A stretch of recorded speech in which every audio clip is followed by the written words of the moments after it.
मंच पर उपस्थित न्याय अधिकार महासम्मेलन में आए हुए सभी पदाधिकारीगण और बिहार भर से आए हुए सभी हमारे बुजुर्ग, सभी हमारे नौजवान युवा साथी, माताएं, बहनें, आज इस न्याय महासम्मेलन में आप सब लोगों का हम स्वागत करते हैं, आप लोगों का अभिनंदन करते हैं। और विशेष तौर पे हम को आज यहाँ मुख्य अतिथि के तौर पर संजय ठाकुर जी ने निमंत्रण दिया पूरे न्याय समाज की तरफ से आज के कार्यक्रम के लिए, तो इसके भी हम आभारी हैं। और एक मौका मिला आप लोगों से संवाद करने का, तो आज आप लोगों के बीच पूर्व में वक्ताओं की बातों को हम सब लोगों ने सुना। हमारी पार्टी राष्ट्रीय जनता दल और हमारे राष्ट्रीय अध्यक्ष आइए मंगनीलाल मंडल जी, प्रदेश अध्यक्ष जी, बस राष्ट्रीय अध्यक्ष आदरणीय लालू जी के जो नेता रहे स्वर्गीय कर्पूरी ठाकुर जी रहे। हमको पिताजी, हम तो बहुत छोटे थे जब उनका देहांत हुआ, लेकिन हमको पिताजी कई बार मेरी माता कर्पूरी ठाकुर जी के बारे में बताया करती थी। पूरा पिछड़ा समाज, अति पिछड़ा समाज, दलित, बहुसंख्यक लोग, सब लोग अपना नेता कर्पूरी ठाकुर जी को मानते थे। जो उन्होंने लड़ाई लड़ी पिछड़ों के लिए, दलितों के लिए, जो संघर्ष किया, जो आरक्षण सबसे पहली बार अगर बढ़ाने का काम दिया, तो वो हम सब लोगों के नेता रहे स्वर्गीय कर्पूरी ठाकुर जी ने। आज अगर आप कह सकते हैं, अगर आज हम भी इस मंच पे खड़ा होकर के बोल रहे हैं, तो वो कर्पूरी जी के बदौलत, तो वो ताकत। और उस समय तो मंगनीलाल मंडल जी, हमारे पिता, सब लोग कर्पूरी जी के ही टीम में थे। लेकिन जब कर्पूरी जी ने जब आरक्षण दिया, तो आज जो लोग सत्ता में हैं, उस समय कौन कौन सा उनको गाली नहीं दिया होगा लोग। वो जो पुराने लोग होंगे वो जानते होंगे आरक्षण कहाँ से आई, कर्पूरी जी का नाम लेकर के क्या क्या गाली देता था लोग। लेकिन उसके बाद हम हमारे पिता के तो गोद में ही कर्पूरी जी का आखिरी सांस जो लिए वो हमारे पिता के गोद में लिए थे। आनंद फानंद में जीप चला करके अस्पताल वगैरह भी लालू जी उनको लेकर के गए थे। कर्पूरी जी का जो म्यूज़ियम है वहाँ जाइएगा तो सब तस्वीर वगैरह है। तो हमको मेरी माँ भी बताती थी कि कर्पूरी जी घर पे आते थे तो खाना वाना बना करके खिलाया करती थी कर्पूरी जी को। तो हम लोगों का जो रिश्ता कर्पूरी जी का रहा है, हमारे पिता का जो रिश्ता रहा, वो किसी से छुपा नहीं है। और हमारे पिता के नेता रहे, और उसके बाद उनके देहांत के बाद हमारे पिता नेता प्रतिपक्ष बने, फिर बिहार के मुख्यमंत्री बने, और कर्पूरी जी के काम को उन्होंने आगे बढ़ाने का काम किया। कर्पूरी ठाकुर जी ने जो आरक्षण जो बढ़ाया था, लालू जी ने और उसको बढ़ाया, फिर राबड़ी देवी जी आए तो और उसको बढ़ा करके गई। और जब हम लोगों का 17 महीने का सरकार आया, तो उसमें भी सबसे अधिक 24% जो अति पिछड़ा लोग को हम लोगों ने 17 महीने में जो 65% आरक्षण बढ़ा पिछड़ों का, अति पिछड़ों का, उसमें सबसे बेसी हम लोगों ने 17 महीने के सरकार में बढ़ाने का काम किया। लेकिन भाजपा के आते ही चाचा जी पलट गए, और जो हम लोगों ने जो आरक्षण जो बढ़ाया उसको जो है खत्म कर दिया गया हाई कोर्ट जाकर के। और हम लोग कह रहे थे कि इसको शेड्यूल 9 में डाला जाए, लेकिन भाजपा की सरकार ने 10 महीनों तक हम लोगों ने जो कैबिनेट से सिफारिश करके भारत सरकार को भेजा था कि तमिलनाडु की तर्ज पर ताकि ये आरक्षण सुरक्षित रहे, तो भाजपा के लोगों ने नहीं किया।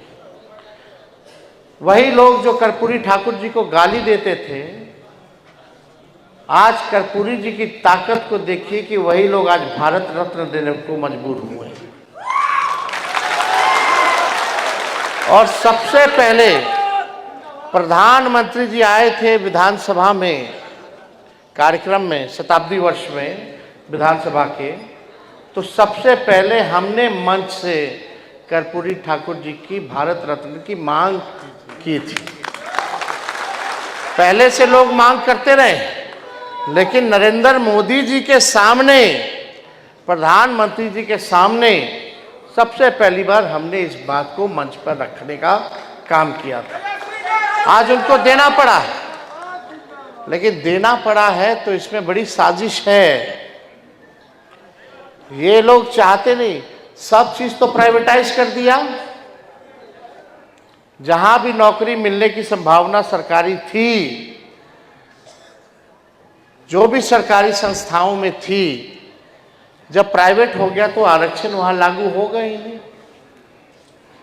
आज भी जो बहालियां 5 लाख नौकरी हम लोग दिए 17 महीने में, 3 लाख नौकरी जो प्रक्रियाधीन कराए, आज जो बहाली निकल रहा है, अगर 65% आरक्षण पिछड़ा अति पिछड़ा दलित लोगों का रहता तो आज नौकरी में भी लाभ जो है कितना मिल रहा होता। लेकिन आज लाखों में नौकरियों का नुकसान अगर हो रहा है तो पिछड़ा समाज को, अति पिछड़ा समाज को, दलित आदिवासी समाज को हो रहा है। इसको लेकर के हमने बिहार विधानसभा में भी पिछले बार जो है आवाज उठाया, लेकिन ये सरकार को करना नहीं। ये मौजूदा सरकार आरक्षण विरोधी, गरीब विरोधी सरकार है। आज आप लोगों के मत को जो है, जो बाबा साहब अंबेडकर ने वोट देने का जो अधिकार दिया आप लोगों को, चाहे अंतिम पायदान पर खड़ा गरीब से गरीब क्यों ना हो और अमीर से अमीर, ताकतवर क्यों ना हो, सबको एक ताकत दी, वोट का अधिकार। आज जो है वोट के अधिकार को जो है आप लोगों से छीनने की बड़ी साजिश जो है किया जा रहा है। 65 लाख लोगों का वोटर लिस्ट से नाम जो है काट दिया गया है। कितना बड़ा फर्जीवाड़ा हुआ। बीएलओ खुद ही अपने भरा, खुद ही अंगूठा छाप लगाया, खुद ही साइन किया, खुद ही अपलोड कर दिया, बिना कोई डॉक्यूमेंट के, बिना कोई कागज के। ये बड़ा साजिश चल रहा है। बिहार लोकतंत्र की जननी है और बिहार से ही लोकतंत्र को खत्म करने का ये लोग प्रयास कर रहे हैं। यानी अभी आपका वोटर लिस्ट से नाम कट जाएगा तो ना आपको राशन मिलेगा, ना आपको पेंशन मिलेगा, ना कोई आपको सरकारी सुविधा मिलेगी और आप इस देश के नागरिक नहीं कहलाइएगा। और जब नागरिक नहीं रहिएगा तो आपकी जो संपत्ति है वो लेकर के ये लोग अमीरों को, पूंजीपतियों को देने का काम करेंगे। ये भारी डिजाइन है। अभी भी आप सब लोगों के बीच हमने लगातार आवाज उठाया, ईपीआईसी नंबर मिलता है कि नहीं मिलता है, वोटर वाला होता है। तो आज हम ईपीआईसी नंबर ऑनलाइन चेक कर रहे थे तो उसमें तेजस्वी का वोटर लिस्ट से नाम नहीं है। अभी हंगामा हो रहा है। फिर जब हंगामा होने लगा तो चुनाव आयोग कहती नहीं नहीं नाम है, नाम है, लेकिन जो मेरा वोटर आईडी में जो ईपीआईसी नंबर है वो ईपीआईसी नंबर नहीं है, दूसरा ईपीआईसी नंबर हो गया। ईपीआईसी नंबर बदलता नहीं है। ईपीआईसी नंबर तभी बदलता है जब आप अपना नाम कटवा करके दूसरे राज्य में अगर जुड़वाइएगा अपना नाम वोटर लिस्ट में, तब जाकर के ईपीआईसी नंबर जो है बदलता है। तो आज सवाल खड़ा हो गया कि हमारे साथ जब ऐसा हो सकता है, आईएएस अफसर लोग का भी नाम कट गया, उनकी बीवी का भी नाम कट गया। बड़ा साजिश है ये। लोग कहते थे, लोहिया जी कहते थे, लालू जी कहते हैं, वोट का राज मतलब छोट का राज। आज वोट की ताकत है कि आज कितना बड़ा से भी बड़ा नेता हो, प्रधानमंत्री हो, उसको मतदाता के सामने झुकना पड़ता है। ये ताकत है और ये छीनने का प्रयास कर रहा है लोग। तो इसमें आप सब लोगों से हम कहेंगे कि भाई आप लोगों को चौकन्ना रहने की ज़रूरत है। किसी भी कीमत पर आप अपने अधिकार को छीनना जो चाहते हैं लोग, आप लोग छीनने मत दीजिए। सुनिश्चित कीजिए कि आप लोग का भी नाम वोटर लिस्ट में हो। और इसके लिए हम लोग तो सुप्रीम कोर्ट में भी गए हैं, मामला उठाए हुए हैं। इलेक्शन कमीशन को तो बाद में हम लोग देखेंगे जो बेईमानी कर रहा है, और इस पर ज़्यादा टिप्पा टिप्पणी नहीं करेंगे। लेकिन हम आए हैं आप लोगों के बीच, आपके समाज के ओर से। हम लोग आप ही के लोग हैं, आपके लिए काम करना है। आप लोग को जो सहयोग होगा, अगर आप लोग एक कदम बढ़ाइएगा तो तेजस्वी 4 कदम चलने के लिए तैयार है। यहाँ कई मांगे हैं और आप लोग अपनी चिंता छोड़ दीजिए। राजनीति में भागीदारी की जहाँ तक बात आएगी तो उसका टेंशन अब आप लोगों को लेने की जरूरत है। अब हम उस टेंशन को पूरा करने का काम करें। जितनी संख्या है उस अनुपात में आप लोगों को राजनीतिक भागीदारी जो है निश्चित जो है कराई जाए। और आगे देखिए, सुनिए, ये जो सरकार जो है हमारे चाचा का, अभी अचेत अवस्था में हम मान सम्मान करते हैं। अब तो रिमोट कंट्रोल है अमित शाह, नरेंद्र मोदी जी के पास। इनको तो कुछ बुझा ही नहीं रहा है अभी। जब बाद में बुझाएगा तो हम लोग को जब छोड़े तो अफसोस जरूर करेंगे। तो ये बात तो है, बड़े हैं, बुजुर्ग हैं, उम्र का प्रभाव पड़ता है। हम इस पर कोई टिप्पा टिप्पणी नहीं करेंगे। लेकिन रिमोट कंट्रोल से सरकार चल रही है, भाजपा चला रही है। ये भाजपा के लोग जो है चला रहे हैं। ये अभी जो लोग भाजपा में हैं, लोग मजाक उड़ाता है लालू जी का, बोलता है कि लालू जी लौंडा नाच देखते थे। ये हम लोगों की संस्कृति रही है। भिखारी ठाकुर जी का अपमान कर रहे हैं लोग।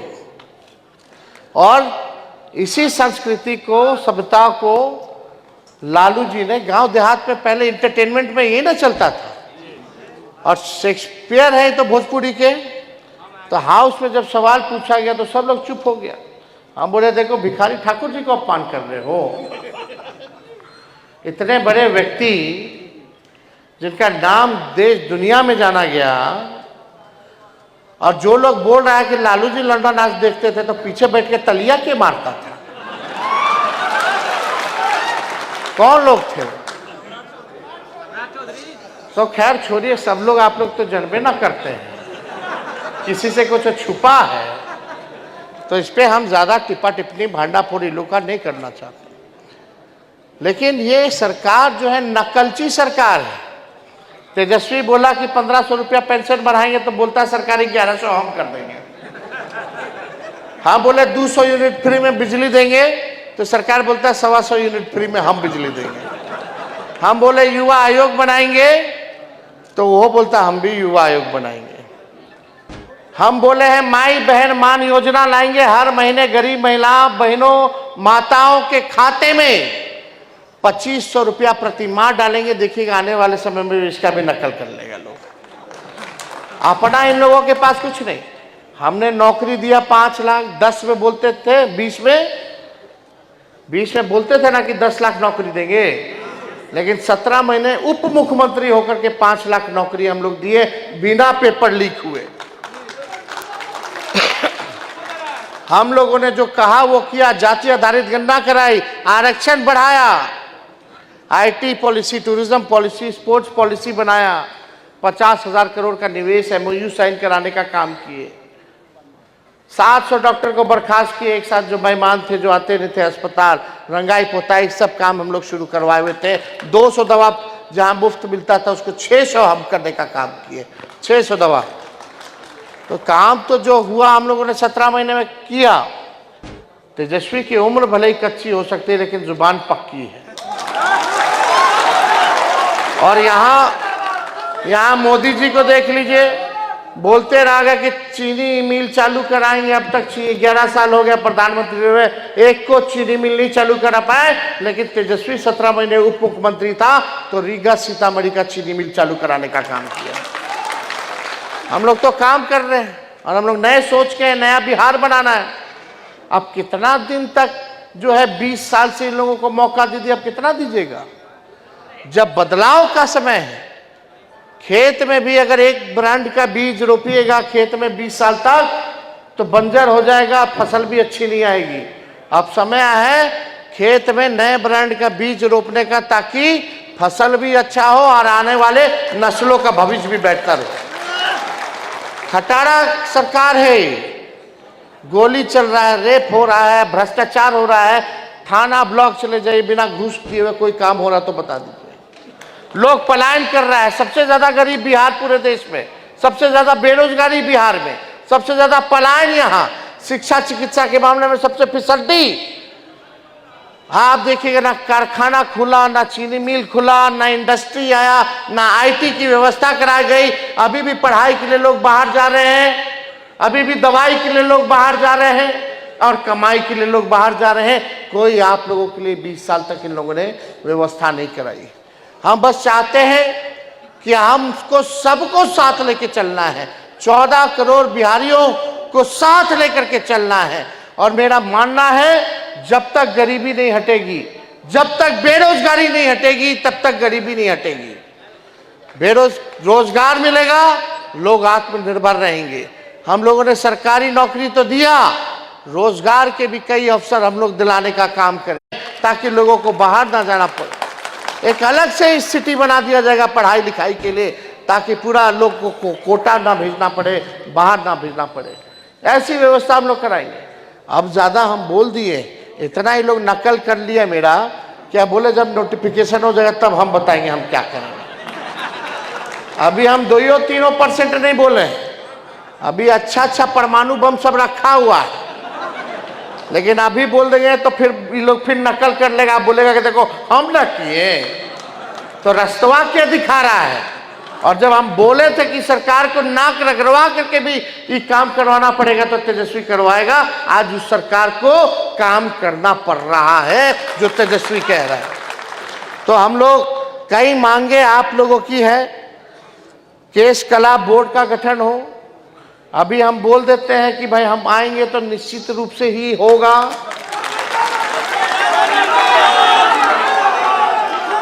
व्यवस्था भी होनी चाहिए आप लोगों की। राजनीति में प्रतिनिधित्व की बात आई तो मेरा अब वो जिम्मेवारी है कि आपके समाज को कैसे जगह मिले, कैसे मौका मिले, यह मेरी जिम्मेवारी है। दूसरा, जो औजार वगैरह जो लगता है, हम लोग सोचेंगे कि एक मुफ्त जो है आप लोगों को औजार भी, जिसको कैंची चाहिए, कंघी चाहिए, जो भी औजार लगता है उसमें, अस्तूरा चाहिए, सब जो है हम लोग एक बार जो है दिलाने का काम करें।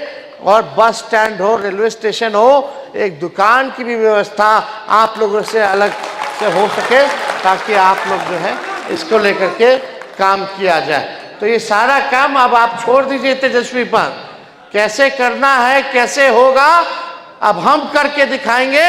लेकिन आपसे एक बात है कि सरकार को आप लोग बदलिए, एक मौका केवल तेजस्वी को दीजिए, बस एक मौका।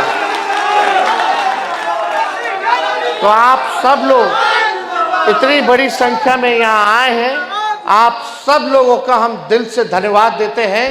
और संजय ठाकुर जी को भी धन्यवाद देते हैं कि भाई बहुत मेहनत करके इस कार्यक्रम को जो है सफल बनाने का काम किया है। और यहाँ आए हुए सभी लोगों को अभिनंदन करते हैं और अपनी बात को यहीं समाप्त करते हैं। कर्पूरी ठाकुर अमर रहे, भिखारी ठाकुर अमर रहे। जय हिंद, जय बिहार। निकल रहे हैं हम।